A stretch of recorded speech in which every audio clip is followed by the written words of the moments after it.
বিধায়ক ডাঙৰীয়া যিটো আহিছিলে যোৱাকালিলৈকে গুৱাহাটীত আছিলে। আজি অহাৰ কাৰণে চব আজি সমষ্টি কমিটি আমাৰ গোটেইখিনি মানুহ গোট পেলাই আলোচনা কৰিলো। চবৰে মনত এটা সাধাৰণতে চবৰে মনত দুখ, যিহেতু সমষ্টিটো আমি নাপালো।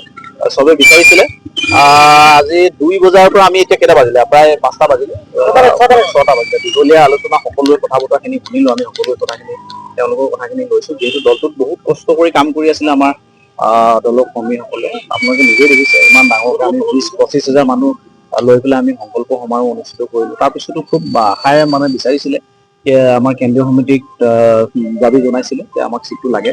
চিটটো আমাক নিদিলে মিত্ৰ সঞ্জোটৰ বিজেপিক এইবাৰ চিটটো দিছে। গতিকে সেই কথাখিনিকে আমি আলোচনা কৰিলো।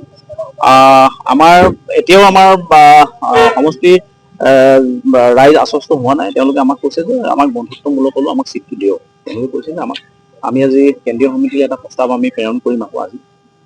সকলোৱে কৈছে যে আমি বন্ধুত্বমূলক হলেও আমাক চিটটো খেলিব দিয়ক। তেওঁলোকৰ মনৰ কথাখিনি আমি কেন্দ্ৰীয় সমিতিক আকৌ আজি আমি প্ৰস্তাৱ আকাৰে প্ৰেৰণ কৰিম।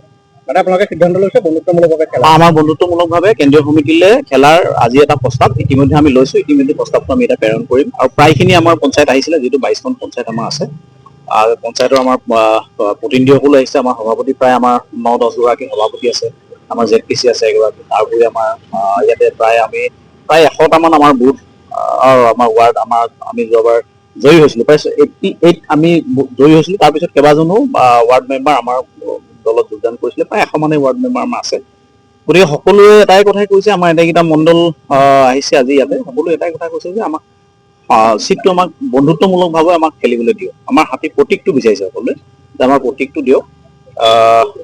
সেইটোৱে আমাৰ আজি সিদ্ধান্ত হ'ল আৰু কেন্দ্ৰীয় সমিতিকে সিদ্ধান্তটো আমি এতিয়া প্ৰেৰণ কৰিম। বিজেপিৰ যিগৰাকী প্ৰাৰ্থী আছে সেইগৰাকী আপোনালোকৰ লগত যোগাযোগ কৰিছে নেকি?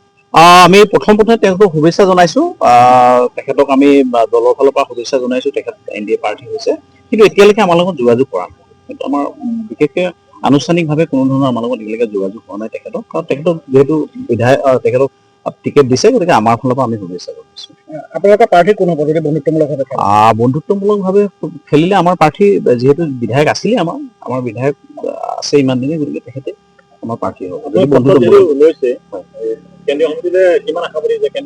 আমি বহুত আশাবাদী। কেন্দ্ৰীয় সমিতিক আমি এই কথাটো আমি ভাবিছো তেখেতসকলে আমাক নিৰাশ নকৰে, যাতে বন্ধুত্বমূলকভাৱে হ'লেও আমাৰ হাতী প্ৰতীকটো আমাক লাগে।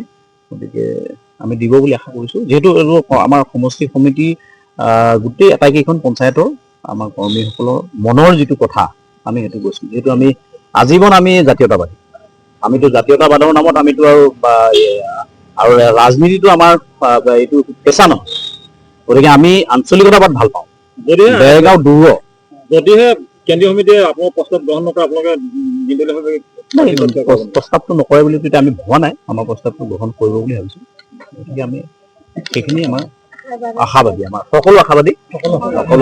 আজি যুৱ পৰিষদৰ আমাৰ সকলো আছে, মহিলা পৰিষদৰ সভানেত্ৰীৰ পৰা আদি কৰি আমাৰ মণ্ডলৰ সভাপতিসকল আছে, আৰু আমাৰ পঞ্চায়তৰ আটাইকেইখন পঞ্চায়তৰ প্ৰতিনিধি আমাৰ আহিছে। গতিকে সকলোকে আমি ধন্যবাদ জনাইছো। তেখেতসকলে যোৱাকালিলৈকে আমি নোৱাৰিছিলো, যিহেতু কালিও আমি গুৱাহাটীৰ পৰা আহিছোহে। আহি পাওঁতে আমাৰ দেৰি হৈ গৈছিলে, বিধায়ক যিহেতু নাছিলে।